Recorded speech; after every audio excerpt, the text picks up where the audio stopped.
Hello दोस्तों, आप सभी का रिकॉन एचडी एकेडमी परिवार में स्वागत है और अभिनंदन है। आज हम आप सबके लिए यूपी टीईटी का जो इस टाइम हम प्रीवियस ईयर क्वेश्चन पेपर करा रहे हैं दोस्तों। यूपी टीईटी का एग्ज़ाम जो होने वाला है 2023 में, उसका हम प्रीवियस ईयर क्वेश्चन पेपर करा रहे हैं और CVS सुपर टीईटी का। ठीक है दोस्तों, जो बाल विकास एवं शिक्षण विधि है दोस्तों, जिसको हम लोग कहते हैं बाल विकास एवं शिक्षण विधि का, ठीक है, बाल मनोविज्ञान, उसका हम प्रीवियस ईयर क्वेश्चन पेपर लेके आए हैं जो बहुत ही इंपॉर्टेंट है। प्लीज़ आप लोग वीडियो को अधिक से अधिक देखिए, लाइक कर दीजिए और सब्सक्राइब कर दीजिए। आइए आज की क्लास स्टार्ट करते हैं और आज का पहला क्वेश्चन देखते हैं। आज का पहला क्वेश्चन क्या है? द्वितत्व। द्वितत्व सिद्धांत के प्रतिपादक कौन है दोस्तों? तो द्वितत्व के सिद्धांत के प्रतिपादक कौन है? तो द्वितत्व सिद्धांत के दोस्तों स्पीयरमैन कौन है दोस्तों? स्पीयरमैन हमारा आंसर हो जाएगा दोस्तों। स्पीयरमैन इसके क्या है दोस्तों? प्रसिद्ध दार्शनिक थे। स्पीयरमैन एक ब्रिटेन के प्रसिद्ध दार्शनिक दोस्तों। कौन है इसके वैज्ञानिक? स्पीयरमैन। स्पीयरमैन कौन थे दोस्तों? एक प्रसिद्ध स्पीयरमैन कौन थे दोस्तों? एक प्रसिद्ध दार्शनिक थे। प्रसिद्ध दार्शनिक थे, ठीक है दोस्तों, एक प्रसिद्ध दार्शनिक थे। एक प्रसिद्ध दार्शनिक थे दोस्तों। कौन दोस्तों? स्पीयरमैन। ठीक है, और कहाँ के रहने वाले थे? ये ब्रिटेन के रहने वाले थे। इन्होंने 1904 ईस्वी में, कब दोस्तों? 1904 ईस्वी में दोस्तों, ठीक है, इन्होंने 1904 ईस्वी में यह समझाने का प्रयास किया था कि दोस्तों बुद्धि कितने कारकों और तत्वों से मिलकर बनी है दोस्तों, तथा उन्होंने अपने अध्ययनों के आधार पर 1927 ईस्वी में बुद्धि के दो कारकों या तत्वों को उल्लेख किया था।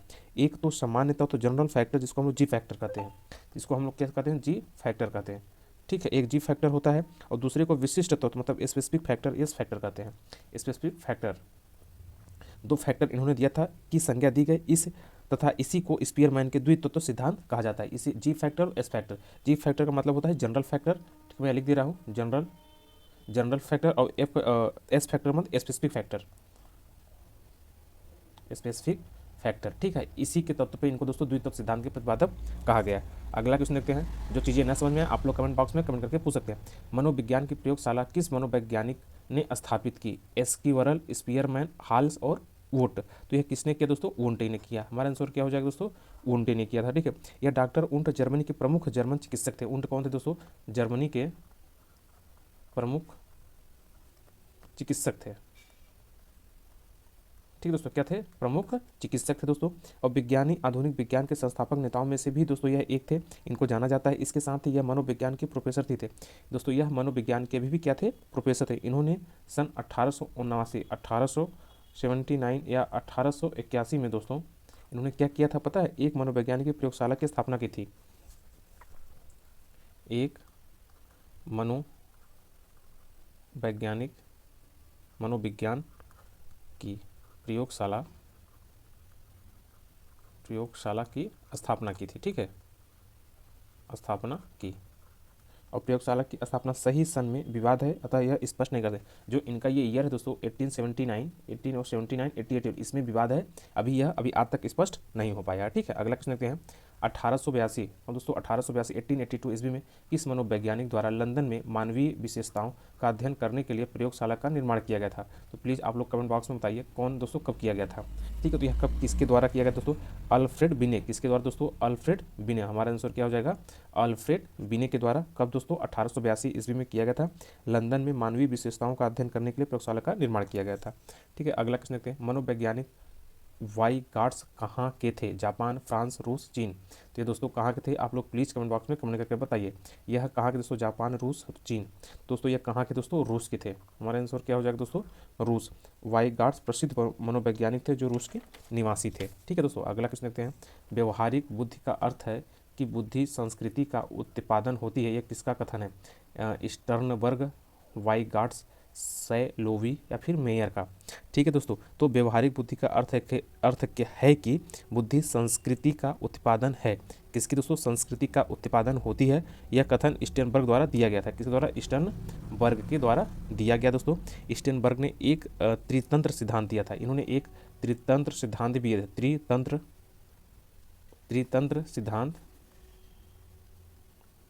त्रितंत्र सिद्धांत भी दिया था। ठीक है दोस्तों, इन्होंने एक त्रितंत्र सिद्धांत भी दिया था। अगला क्वेश्चन देखते हैं दोस्तों।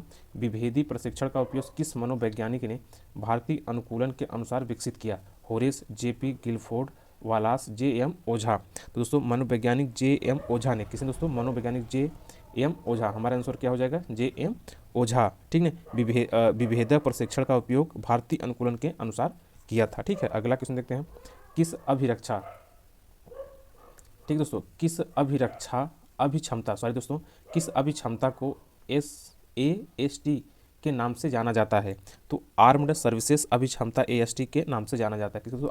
आर्म्ड सर्विसेज अभिक्षमता, हमारा आंसर क्या हो जाएगा? ऑप्शन सी आर्म्ड सर्विसेज अभिक्षमता हो जाएगा, ठीक है। अगला क्वेश्चन देखते हैं, प्रारंभ में आत्मा का प्रयोग किस शास्त्र में किया जाता है? अर्थशास्त्र, समाजशास्त्र, दर्शन शास्त्र और शिक्षा शास्त्र। यह किस में किया जाता है दोस्तों? दर्शन शास्त्र, हमारा आंसर क्या हो जाएगा? दर्शन शास्त्र में, ठीक है। दर्शन शास्त्र का वह ज्ञान है जो दोस्तों जो परम सत्य और प्रकृति के सिद्धांतों और उनके कारणों की विवेचना करता है।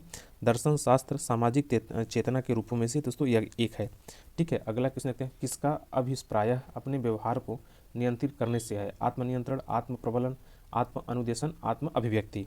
तो आत्म नियंत्रण का अर्थ है दोस्तों आत्म पर नियंत्रण, अर्थात अपनी इच्छाओं को नियंत्रित करना आत्म नियंत्रण है। हमारा ऑप्शन क्या हो जाएगा? आत्म नियंत्रण, ठीक है। ये क्या हो जाएगा?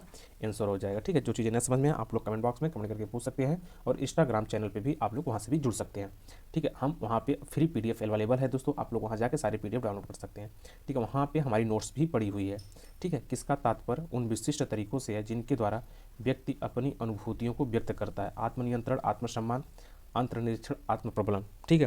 तो आत्म प्रबलन का तात्पर्य उन विशिष्ट तरीकों से है दोस्तों जिनके द्वारा व्यक्ति अपनी अनुभूतियों को व्यक्त करता है। तो इसमें हमारा ऑप्शन क्या हो जाएगा? आत्म प्रबलन, आत्म प्रबलन, ठीक है दोस्तों। अगला क्वेश्चन देखते हैं, किस प्रशिक्षण में 10 मसील लक्ष्य या स्याही धब्बे होते हैं? तो स्याही धब्बे प्रशिक्षण 10 मसील लक्ष्य प्रशिक्षण को रोसरा ने किया था, इसलिए इसे रोसरा प्रशिक्षण भी कहा जाता है, ठीक है दोस्तों। रोसरा प्रशिक्षण, हमारा आंसर क्या हो जाएगा? रोसरा प्रशिक्षण, ठीक है। अगला क्वेश्चन देखते हैं, व्यक्तियों के शारीरिक बीमारियों में कितने प्रतिशत तक दबाव की भूमिका महत्वपूर्ण है? तो कितने प्रतिशत तक व्यक्तियों में शारीरिक बीमारियों में 50 से 70%, कितना दोस्तों? 50 से 70% तक दबाव की भूमिका होती है, ठीक है। कितने दोस्तों? 50 से 70% तक। अगला क्वेश्चन देखते हैं, पैथोलॉजी ऑफ ब्रेन नामक पुस्तक किसके द्वारा प्रकाशित है? तो पैथोलॉजी ऑफ ब्रेन पुस्तक क्रेपलिन, किसी दोस्तों? क्रेपलिन के द्वारा लिखी गई, किसके द्वारा दोस्तों? क्रेपलिन के द्वारा, ठीक है। अगला क्वेश्चन देखते हैं, असामान्य मनोवैज्ञानिक के आधुनिक युग के जनक थे? एडलर, जुंग, सिगमंड फ्रायड, जीन एक्सक्लूरल।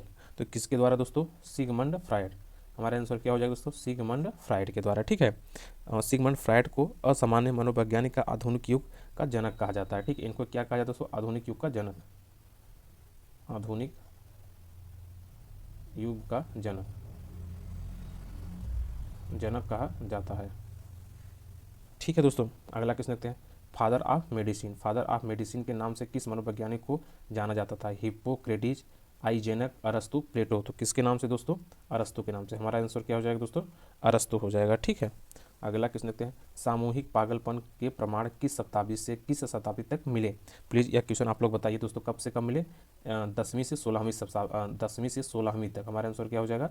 10वीं से 16वीं शताब्दी तक के काल में सामूहिक पागलपन के प्रमाण मिले थे, ठीक है। अगला क्वेश्चन देखते हैं, मनु स्नायु विकृत के रोग का लक्षण है? भय, रोग, आशंका, कष्ट। तो कौन है दोस्तों? आशंका, हमारा आंसर क्या हो जाएगा दोस्तों? आशंका हो जाएगा, ठीक है। मनु स्नायु विकृत रोग का लक्षण आशंका होता है, जिनमें व्यक्ति को स्वयं पर विश्वास नहीं हो पाता है और अपने कार्यों की सफलता एवं असफलता को लेकर सशंकित रहता है, ठीक है दोस्तों। अगला क्वेश्चन देखते हैं, छात्रों में चोरी करने की आदत को कैसे दूर किया जा सकता है? तो बच्चों में चोरी करने की आदत को दूर करने का सबसे बेहतर तरीका उदाहरण देना है दोस्तों, जिसमें बुरी कार्यों चोरी का परिणाम को बताते हुए उन्हें दूसरे से दूर कर सकते हैं। सजा या ताड़ना देकर उन्हें व्यवहार को तत्काल रोका जा सकता है, परंतु व्यवहार परिवर्तन नहीं किया जा सकता। पारितोषिक देना उसके चोरी करने से व्यवहार को बढ़ावा देना होगा, ठीक है। तो हमारा आंसर क्या हो जाएगा दोस्तों? बालकों को पारितोषिक देकर दोस्तों नहीं, हमारा आंसर हो जाएगा उदाहरण देकर, ठीक है। क्या हो जाएगा? उदाहरण देकर, ठीक है। या फिर ताड़ना देकर, सजा देकर नहीं, उसको उदाहरण मतलब किसी चीज़ को जैसे बताना, देखो वो चोरी करता था, वो ऐसा ऐसा उसके साथ ये हुआ है, ठीक है। अगला क्वेश्चन देखते हैं, अधिगम का शिक्षा में योगदान है? तो अधिगम का तात्पर्य दोस्तों सीखना है। अधिगम का तात्पर्य क्या होता है दोस्तों? सीखना होता है, ठीक है। अधिगम का तात्पर्य क्या होता है? सीखना होता है, जिसमें बालक अपने उत्तरदायित्वों को पूरा करने के तरीकों के बारे में जानना है। अधिगम का शिक्षा में निम्न योगदान है, कौन सा दोस्तों निम्न योगदान है? हमारा ऑप्शन क्या हो जाएगा? इनमें से सभी, व्यवहार परिवर्तन में भी, नवीन में भी और समायोजन में भी। इनमें से सभी हो जाएगा, ये हमारा क्या हो जाएगा, आंसर हो जाएगा। कौन कौन से दोस्तों, व्यवहार परिवर्तन, नवीन अनुभव प्राप्त करने में, समायोजन करने में और समस्याओं का हल करने में। एक और है दोस्तों, समस्याओं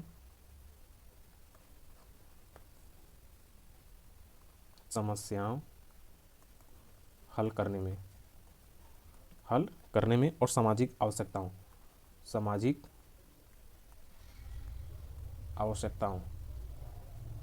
ठीक है दोस्तों, सामाजिक आवश्यकताओं। ठीक है, अगला क्वेश्चन देखते हैं दोस्तों, थकान का कारण नहीं है निरंतर कार्य करते रहना, विश्राम, शिक्षण विधियाँ, अपर्याप्त रोशनी। तो इसमें हमारा क्या हो जाएगा दोस्तों, विश्राम। थकान का कारण नहीं, आप आराम करें तो विश्राम का कोई कारण हो ही नहीं सकता। ठीक है, अगला क्वेश्चन देखते हैं, आधुनिक युग में मानसिक स्वास्थ्य पर किसका सबसे बुरा प्रभाव पड़ता है, शिक्षा का, आराधना का, जीवन की अस्थिरता का, भौतिकता का।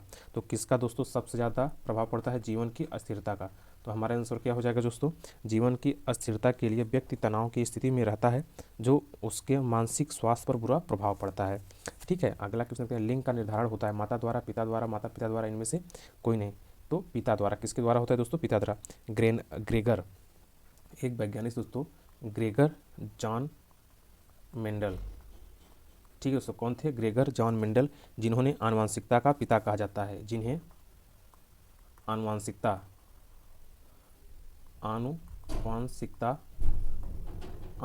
का पिता कहा जाता है। क्या कहा जाता है, पिता कहा जाता है दोस्तों। इनके अनुसार लिंग का निर्धारण बालक के पिता के द्वारा होता है, क्योंकि माता में XX क्रोमोसोम पाए जाते हैं। माता में कौन कौन से दोस्तों, XX क्रोमोसोम पाया जाता है। ठीक है, पाया जाता है। ठीक है, माता में दोस्तों, यह माता में पाया जाता है। किसमें दोस्तों, माता में XX क्रोमोसोम पाया जाता है, और पिता के द्वारा ग्रेगर जॉन मेंडल, जिन्होंने आनुवंशिकता का पिता कहा जाता है। ठीक है, अगला क्वेश्चन देखते हैं, गर्भस्थ शिशु में संवेदनशीलता का विकास प्रारंभ होता है सिर से, हाथ से, पैर से, संपूर्ण शरीर से। तो किससे होता है दोस्तों, सिर से होता है। हमारा आंसर क्या हो जाएगा दोस्तों, सिर से। गर्भस्थ शिशु में सर्वप्रथम मस्तिष्क का विकास होता है, और अतः संवेदनशीलता का विकास भी सिर से प्रारंभ होता है। ठीक है, अगला क्वेश्चन देखते हैं, जन्मोत्तर, जन्म के बाद की विकास की दूसरी प्रमुख अवस्था है, गर्भावस्था, किशोरावस्था, शैशवावस्था, बाल्यावस्था। तो कौन हो जाएगा दोस्तों, शैशवावस्था। ठीक है, जन्म के विकास की अवस्था को क्या कहते हैं, पहली अवस्था शैशवावस्था, दूसरी अवस्था बाल्यावस्था, तीसरी अवस्था किशोरावस्था। ठीक है दोस्तों, तो पहली अवस्था मैं यहाँ लिख दे रहा हूँ, प्लीज़ आप लोग इसको नोट्स कर लीजिएगा। पहली अवस्था शैशवावस्था। ठीक है, और दूसरी अवस्था कौन सी होती है दोस्तों, बाल्यावस्था, और तीसरी, प्लीज़ आप लोग इसको अच्छे से नोट्स कर लीजिएगा। ठीक है, तीसरी किशोरा अवस्था, शैशवावस्था, बाल्यावस्था, किशोरावस्था। ठीक है, अगला क्वेश्चन देखते हैं, यौन परिपक्वता में महत्वपूर्ण हाथ है, पीयूष ग्रंथि का, गल ग्रंथि का, अपविक्र ग्रंथि का, अपगल ग्रंथि का। तो किसका है दोस्तों, पीयूष ग्रंथि का। हमारा आंसर क्या हो जाएगा दोस्तों, पीयूष ग्रंथि को मास्टर ग्रंथि कहा जाता है। ठीक है, पीयूष ग्रंथि को क्या कहा जाता है दोस्तों, मास्टर ग्रंथि। ठीक है, मास्टर ग्रंथि कहा जाता है। ठीक है, पीयूष ग्रंथि दोस्तों मास्टर ग्रंथि कहा जाता है। इसी से संपूर्ण मानव व्यवहार एवं शरीर के आंतरिक क्रियाओं का नियंत्रण होता है दोस्तों, और यौन परिपक्वता में पीयूष ग्रंथि की महत्वपूर्ण भूमिका होती है। ठीक है, अगला क्वेश्चन देखते हैं, वीर पूजा की भावना जागृत होती है। वीर पूजा का तात्पर्य है दोस्तों, किसी प्रसिद्ध व्यक्ति को अपना आदर्श मानते हुए उनके जैसे अपने व्यवहार को समायोजित करना। इस प्रकार के गुण को किशोरावस्था में पाया जाता है। किसमें दोस्तों, किशोरावस्था में। ठीक है, हमारा आंसर क्या हो जाएगा, किशोरावस्था। ठीक है, अगला क्वेश्चन देखते हैं, अति संरक्षणशीलता बालक को बना देती है सामाजिक, धार्मिक, आदर्शवादी, अव्यवहारवादी। क्या बनाती है दोस्तों, आदर्शवादी। हमारा आंसर क्या हो जाएगा दोस्तों, आदर्शवादी बना देती है। ठीक है, अगला क्वेश्चन देखते हैं, दुबले पतले एवं क्षीण शरीर तथा कमजोर हृदय वाले बच्चों को कहा जाता है समस्यात्मक बालक, पिछड़ा बालक, अपंग बालक, नाजुक बालक। तो दुबले पतले एवं क्षीण शरीर तथा कमजोर हृदय वाले बच्चों को समस्यात्मक बालक के समस्यात्मक बालक के अंतर्गत आते हैं। किसके दोस्तों, समस्यात्मक बालक के अंतर्गत आते हैं। ठीक है, अगला क्वेश्चन क्या है, चिन्ह भाषा एवं श्रवण दृश्य विधियों का प्रयोग किन बालकों की शिक्षा के लिए उपयोगी होगी। तो दोस्तों, कम सुनने वाले बालकों को शिक्षा देने के लिए चित्र, चिन्ह तथा श्रवण दृश्य विधियों का प्रयोग किया जाता है। किसके लिए दोस्तों, किन बच्चों के लिए दोस्तों, मंदित श्रवण वाले। ठीक है, मंदित श्रवण वाले बच्चे होते हैं जो चित्र और चिन्ह, ठीक है, और श्रवण दृश्य वाले। ठीक है, अगला क्वेश्चन देखते हैं, शारीरिक एवं मानसिक परिपक्वता प्राप्त व्यक्तियों को कहा जाता है किशोरा, वृद्ध, प्रौढ़ और बालक तो क्या कहा जाता है दोस्तों, किशोरा कहा जाता है। क्या कहा जाएगा दोस्तों, किशोरा कहा जाएगा। शारीरिक एवं मानसिक परिपक्वता वाले जो बच्चे होते हैं दोस्तों, शरीर एवं सोचने समझने की क्षमता का पूर्ण विकास उसमें होता है। यह लक्षण किशोरावस्था की है दोस्तों, क्योंकि किशोरावस्था में व्यक्ति का शरीर एवं मानसिक क्षमता का पूर्ण विकास होता है दोस्तों। ठीक है, आज बस इतना ही दोस्तों। आप लोग का बहुत बहुत धन्यवाद। प्लीज़ आप लोग वीडियो को अधिक से अधिक शेयर कर दीजिए, लाइक कर दीजिए और सब्सक्राइब कर दीजिए। ठीक है, और जो चीज़ें न समझ में आप लोग कमेंट बॉक्स में कमेंट करके पूछ सकते हैं। ठीक है, आज बस इतना ही।